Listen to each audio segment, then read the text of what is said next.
Chapter 18, Various Stages of Consciousness, Symbolism, and Multiple Focus. Within your own personality, all facets of your consciousness converge, whether or not you are aware of it. Consciousness can be turned in many directions, obviously, both inward and outward. You are aware of fluctuations in your normal consciousness, and closer attention would make some of this quite clear. You expand or narrow the scope of your attention constantly. You may focus upon one object almost to the exclusion of everything else at times, so that you literally are not conscious of the room in which you sit. You may be conscious and reacting to a remembered event so strongly that you are relatively unaware of present events. You take all of these fluctuations for granted. They do not disturb you.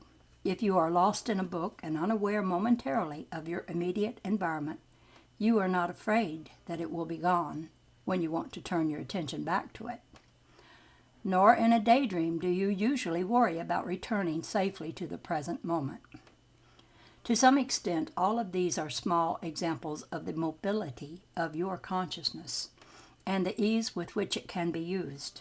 In a strange manner, symbols can be regarded as samples of the way you perceive it, various levels of consciousness. Their changing guises can be used as signposts. Fire, for example, is a symbol made physical, so a real fire tells you obviously that you are perceiving reality with your physically attuned consciousness. A mental picture of fire automatically tells you that another kind of consciousness is involved. A fire mentally seen that has warmth but does not burn destructively obviously means something else. All symbols are an attempt to express feelings that can never be expressed adequately through language. Symbols represent the infinite variety of feelings, and in various stages of consciousness, these will appear in different terms, but they will always accompany you. There are several exceptions, however, in which pure knowing or pure feeling is involved, without the necessity of symbols. These stages of consciousness are infrequent and seldom translated into normal conscious terms. Let us take a particular feeling and follow it through as it might be expressed at various levels of consciousness. Begin with a feeling of joy. In normal consciousness, the immediate environment will be perceived in a far different manner than it would be, say, if an individual were in a state of depression. The feeling of joy changes the objects themselves, in that the perceiver sees them in a far brighter light. He creates the objects far more vividly and with greater clarity. In feedback fashion, the environment then seems to reinforce his joy. What he sees, however, is still physical, the objects of the material world. Pretend now that he begins to daydream and falls into a reverie. Into his inner mind comes pictures of symbols of material objects, people, or events, from perhaps the past as well as present and future imaginings, the joy now being expressed with greater freedom mentally, but with symbols. The joy stretches out, so to speak, into the future, sheds also its light into the past, and may cover greater areas of expansion than could be shown in physical terms at that moment.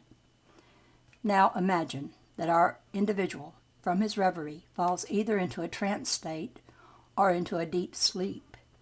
He may see images that are highly symbolic to him of joy or exuberance. Logically, there may be little connection between them, but intuitively the connections are clear. He now enters into his mental experience far more deeply than in the reverie state, and may have a series of dream episodes in which he is able to express his joy and share it with others. He is still dealing with physically oriented symbols, however. Now, since we are using this discussion as a case in point, we will continue to follow it even further. He may form images of dream cities or people that are of a very joyful nature, translate the emotion itself into whatever symbols are pertinent to him. and exuberance may be translated into images of playing animals, flying people, or animals or landscapes of great beauty. Again, the logical connections will be lacking, but the entire episode will be connected by this emotion. The physical body all the while is greatly benefited because the beneficial feelings automatically renew and replenish its recuperative abilities. The feelings of joy now may lead to images of Christ, Buddha, or the prophets. These symbols are the changing scenes characteristic of consciousness at various stages. The experiences are to be considered as creations, creative acts, all native to consciousness at various stages. Beyond this are states in which the symbols themselves begin to fade away, become indistinct, distant. Here you begin to draw into regions of consciousness in which symbols become less and less necessary, and it is a largely unpopulated area indeed. Representations blink off and on and finally disappear. Consciousness is less and less physically oriented. In this stage of consciousness, the soul finds itself alone with its own feelings, stripped of symbolism and representations, and begins to perceive the gigantic reality of its own knowing. It feels direct experience. If we use joy as our example, all mental symbols and images of it would finally disappear. They had emerged from it and would fall away from it, not being the original experience, but byproducts. The soul would then begin to explore the reality of this joy in terms that can hardly be explained, and in so doing, would learn methods of perception, expression, and actualization that would have been utterly incomprehensible to it before. Physical objects are the most obvious of your symbols, and precisely for that reason, you do not realize that they are symbols at all. At different levels, consciousness works with different kinds of symbols. Symbols are a method of expressing inner reality. Working in one direction, the soul, using its consciousness, expresses inner reality through as many symbols as possible, through living, changing symbolism. Each symbol itself, then, is to its own extent conscious, individual, and aware. In so doing, the soul continually creates new varieties of inner reality to be explored. Working in the opposite direction, so to speak, the soul divests itself of all symbols, all representations, and using its consciousness in a different way, learns to probe its own direct experience. Without symbols to come between it and experience, it perfects itself in a kind of value fulfillment that you presently cannot understand except symbolically. Now, these efforts go on whether you wake or sleep. Once you are aware of these activities, however, it is possible to catch yourself in various stages of consciousness, and even at times to follow your own progress, particularly through dream states. Your body is your most intimate symbol at this point, and again, your most obvious.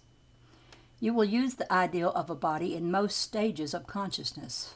When you leave your physical body in any kind of out-of-body experience, you actually leave it in another that is only slightly less physical.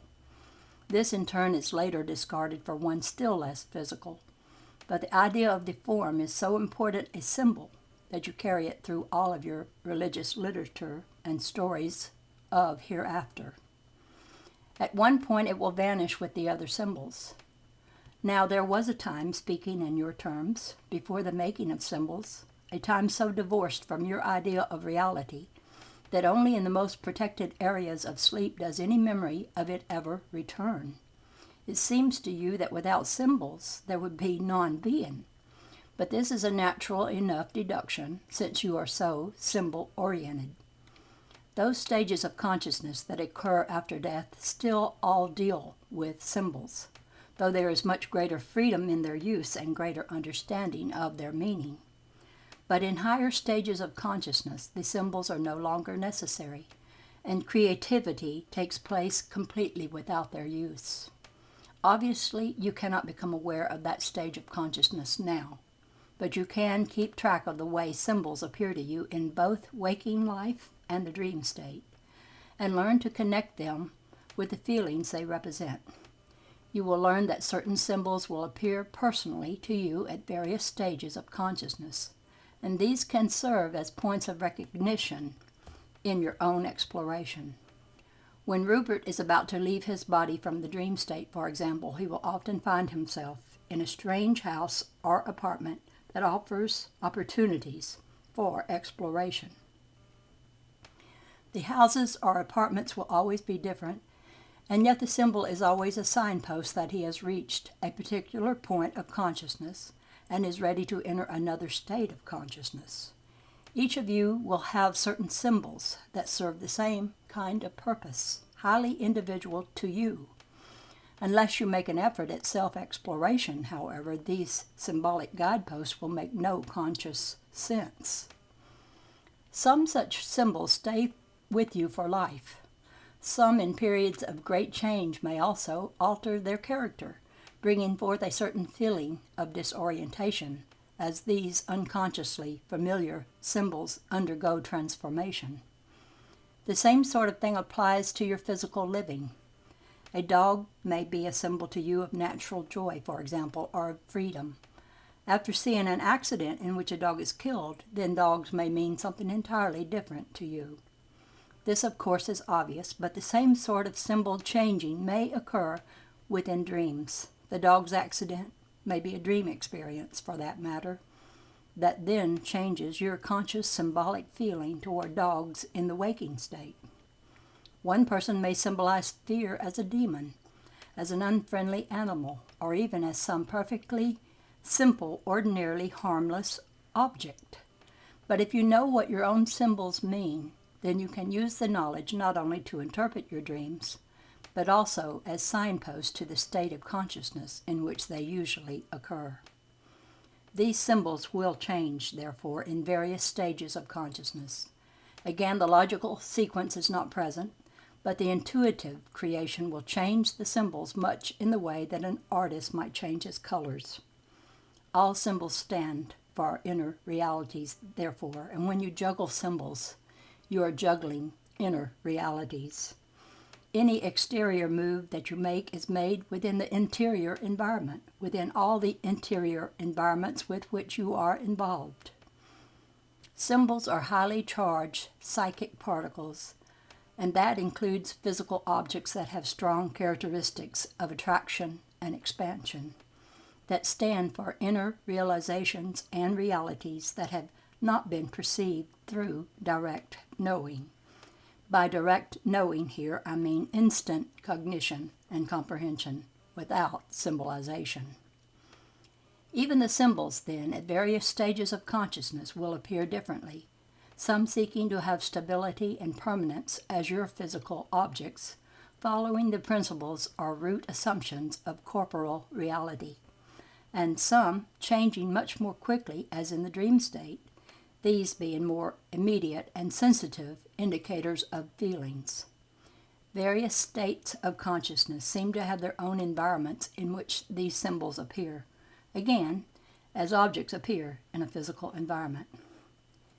Seemingly non-stable mental objects appear in the dream environment at certain levels. The symbols follow rules that then in both cases.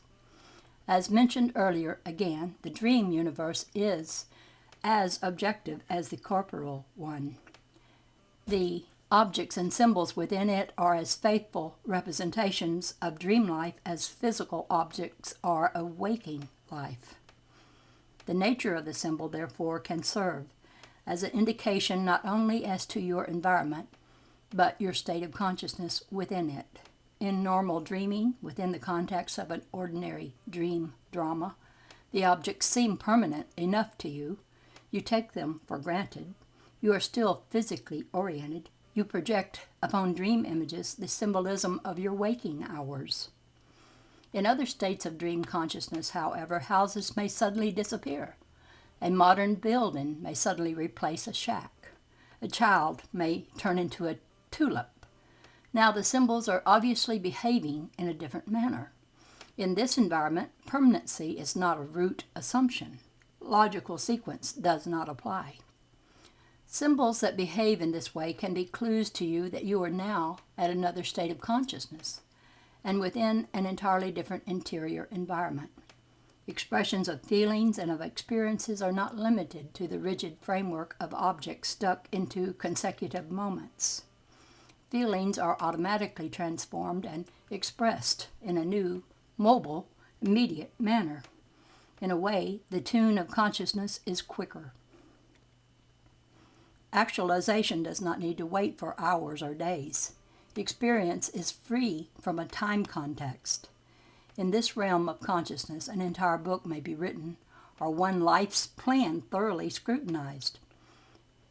Your present time is one of many dimensions that help form this particular stage of consciousness. Therefore, your past, present, and future exist within it, but only as portions of that interior environment. You have to learn your way about, for the states of consciousness and their environment stretch out in their own way as your world stretches out, say, in space.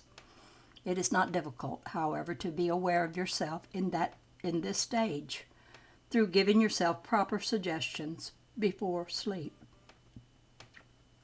To some extent, this transmutation of symbol can be observed in various stages of waking consciousness also.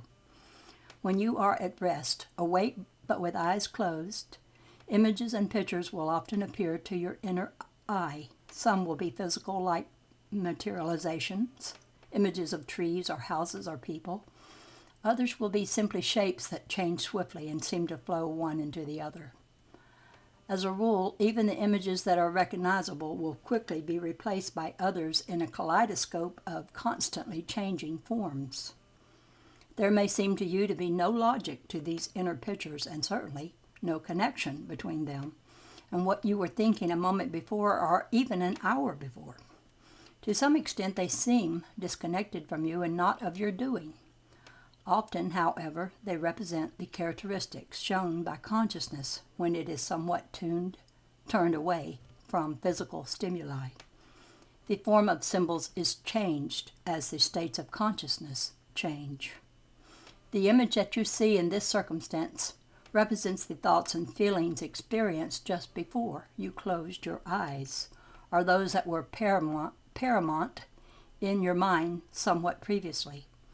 The minute your eyes are closed, the thoughts and feelings express themselves through this symbolism.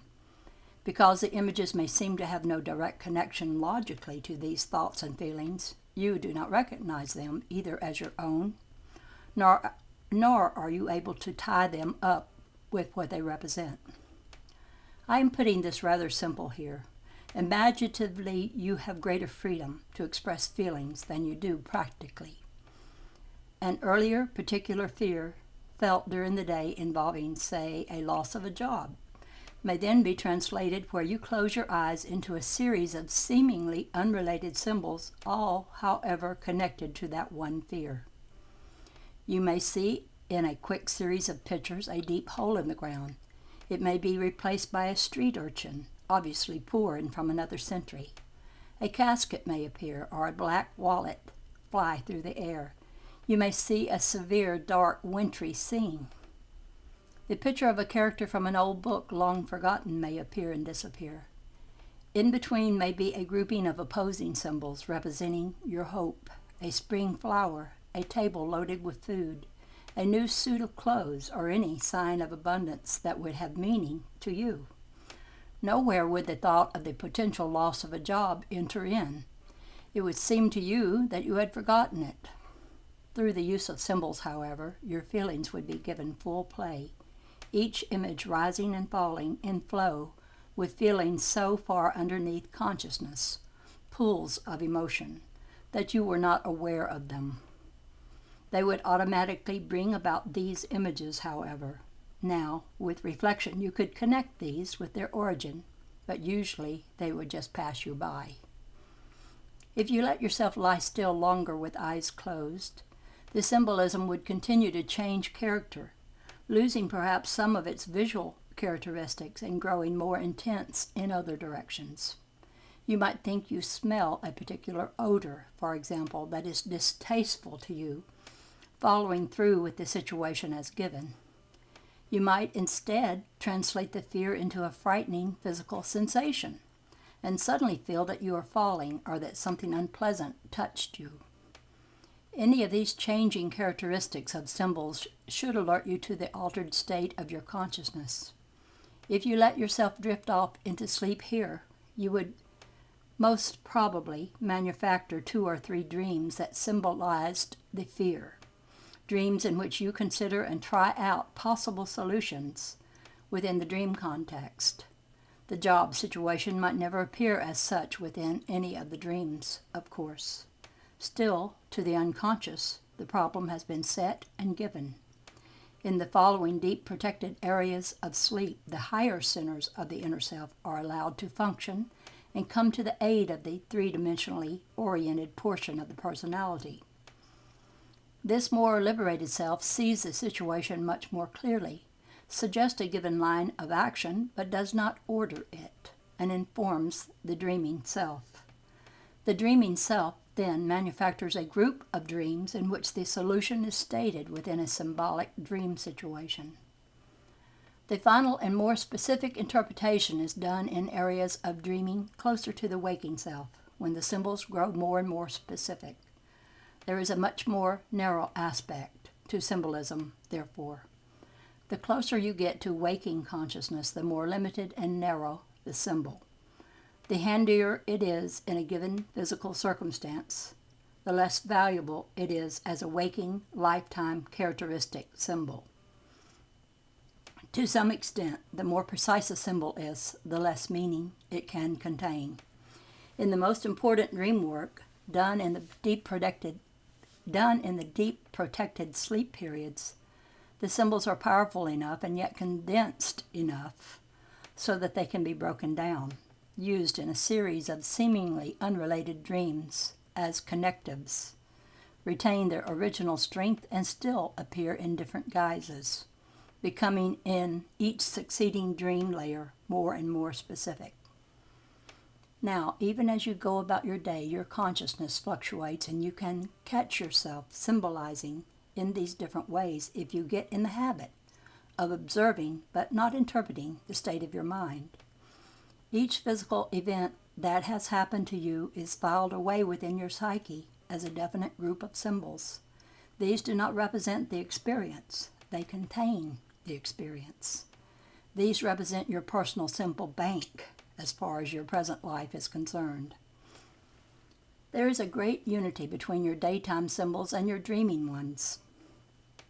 In a miraculous shorthand, many symbols carry the burden of far more than one experience, of course. And one symbol will therefore evoke not only one given experience, but similar ones. Personal association, therefore, is highly involved with your personal bank of symbols, and it operates in the dream state, precisely as in waking life, but with greater freedom and drawing from the future in your terms as well as from the past. Therefore, you have greater use of symbolism in the dream state, for you are aware of past and future symbols. These vary in intensity. Often they cluster together. Such multidimensional symbols will appear then in many ways, not simply visually. They will affect not only your own physical reality, but all realities in which you are involved. In a manner of speaking, the symbols that you know are but the tail end of greater symbols. When I referred to your personal bank of symbols, I meant to specify that this bank was yours from the day of your birth and before. It contained the symbols of your past existences in your terms, and in your terms you add to it in this life. This bank of symbols must be activated, however. For example, you have visual images when you are born. Internal visual images, symbols that are activated the moment you open your eyes for the first time. These serve you as learning mechanisms. You keep trying to utilize your eyes properly until exterior images conform with the inner patterns. This is extremely important and not understood by your scientist. The eye opening activates the inner mechanism. If there is something wrong physically with the eyes, if they are blind, for example, then that particular mechanism is not activated at that time. The personality may have chosen to be born blind for his own reasons. If those reasons change, or if inner psychic development occur, then the physical eyes will be healed and the inner mechanism activated. There are endless varieties of behavior along these lines. The inner banks of symbols, however, operate as a drawing account, latent unless you take advantage of them. You think before you learn language, as I mentioned earlier in this book, but you already have at your psychic fingertips past experiences from other lifetimes to guide you. Those who are born into the same nationality, say twice consecutively, learn to speak more quickly the second time around. Some infants will think in the language of a past life before the new language is learned. All of this has to do with the use of symbols. Sound is itself a symbol. You understand that from a given point of silence, sound begins and grows louder. What you do not understand is that from that given point of silence, which is your point of non-perception, sounds also begin that grow deeper and deeper into silence, yet still have meaning and as much variety as the sounds that you know, and these are also symbols. The thought unspoken has a sound that you do not hear, but that is very audible at another level of reality and perception. Trees as they stand are a sound that, again, you do not perceive. In your dreams, and particularly beyond those dreams that you recall, are areas of consciousness in which these sounds are automatically perceived and translated into visual images. They operate as a sort of shorthand. Given certain sounds, you could recreate your universe as you know it unconsciously, and any one multidimensional symbol can contain all the reality that you know. Physicality, smell, sight, and sound are combined together to give you your main sense data and compose your physical sense. At other levels, however, these are separated. Odors therefore have a visual reality, and as you know, visual data can also be perceived in terms of other sense perceptions. The symbols can come together or fly apart, can be perceived separately or as a unity. As each event has its own symbol for you, so you have your characteristic way of combining these. These symbols can be translated and perceived in many terms as a series of notes, for example, as a combination of senses, as a series of images. At various stages of consciousness, you will perceive the symbols in different terms. The multidimensional symbol is in its entirety then. The multidimensional symbol in its entirety then has a reality in other states of consciousness, but also at other levels of reality entirely. You operate as if thoughts were secret, though you should know by now that they are not. Not only are your thoughts apparent through telepathic communications, for example, but without your conscious awareness, they also form what you may call pseudo-images beneath, and the range of physical matter as you normally perceive it, in some cases, are above this same range. It is therefore as if your thoughts appear within other realities as objects, alive and vital in themselves, growing into other systems as flowers or trees grow up seemingly from nothing within physical reality. These can then be used as a raw material, so to speak, in certain other systems. They are the given natural data, the raw material of creativity in the realities that you help seed but do not perceive. In this manner of speaking, your thoughts then follow laws. Their behavior follows laws, and their activities that you do not understand, though you call your thoughts your own. They are then manipulated independently of you by other kinds of consciousness as ever-changing natural phenomena. The native consciousness within such systems is not aware of the origin of this phenomena, nor of your own reality. They take the evidence that appears to their senses as reality, as most of you do. It would not occur to them that this phenomena originated outside of their own system. If I were to make the same statement, for example, to any of my readers, I would be accused of saying that physical reality was composed of the discards of the universe. I am not saying that, nor implying it in the case just mentioned. In your system, you have a direct hand in the formation of physical reality. Your natural given data is the result of individual, mass, and collected thoughts, feelings, and emotions materialized. Your system, in this respect, is more creative than the systems just mentioned. On the other hand, within those other systems, there is a strong and innovative group consciousness developing, in which identity is retained but greater interplay allowed between individuals, a large creative interchange of symbol pools, a drawing upon mental and psychic symbols with greater facility. Because of this, these individuals recognize more clearly the connection between creative images and given sense data. They purposely alter and change their given sense data and experience with it. And experiment with it. All of this involves a working with symbols in a most intimate manner. At certain levels of your personality, you are aware of all the different ways in which symbols are used, not only in your system but in others. As mentioned earlier, no system of reality is closed.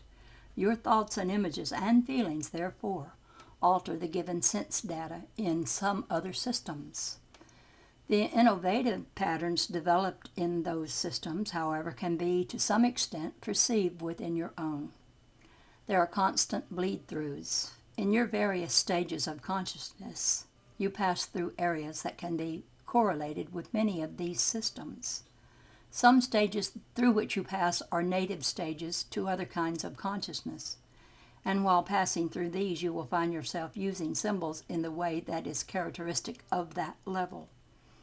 Symbols should be fluid, ever-changing in their form.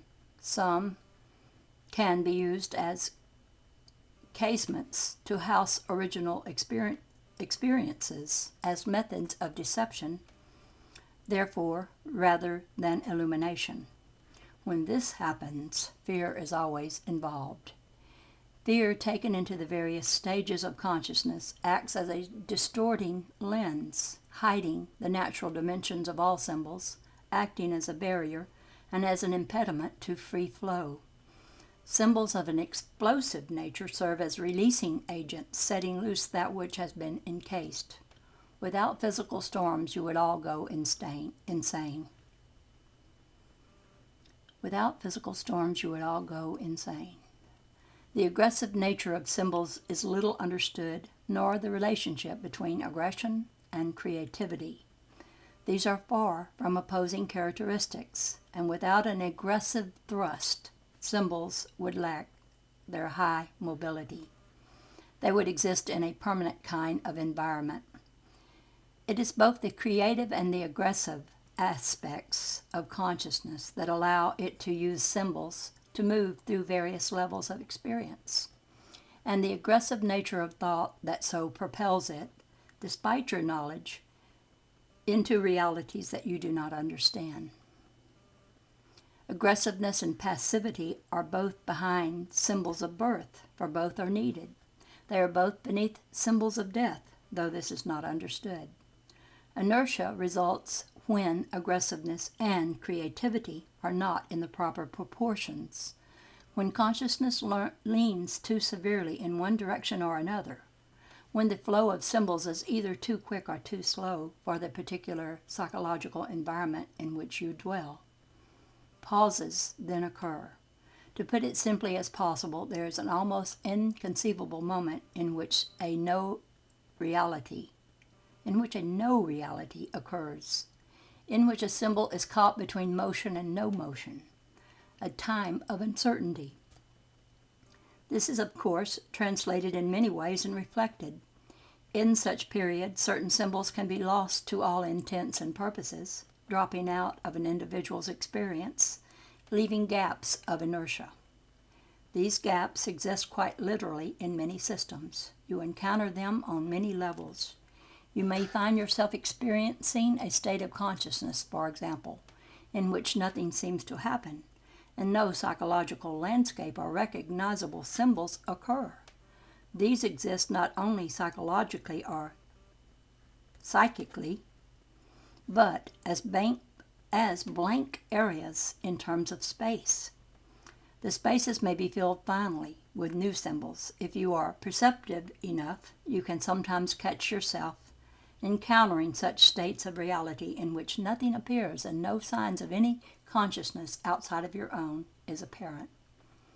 Such blank spots can be seeded with new symbols and are often used as channels through which new creative ideas and inventions are inserted. These gaps are recognized by others, therefore, and viewed as dark spaces. They also represent areas of no resistance for those mind travelers who are probing inner realities. They represent uncluttered areas, but also open channels, inactive in themselves, but passively waiting. Now, some symbols also wait in such a passive manner to be activated. They represent future experience in your terms that presently lies latent. These blank spots of inertia, therefore, are creative to some extent in that these other symbols may swim into view within them. And the next chapter is chapter 19, Alternate Presence and Multiple Focus.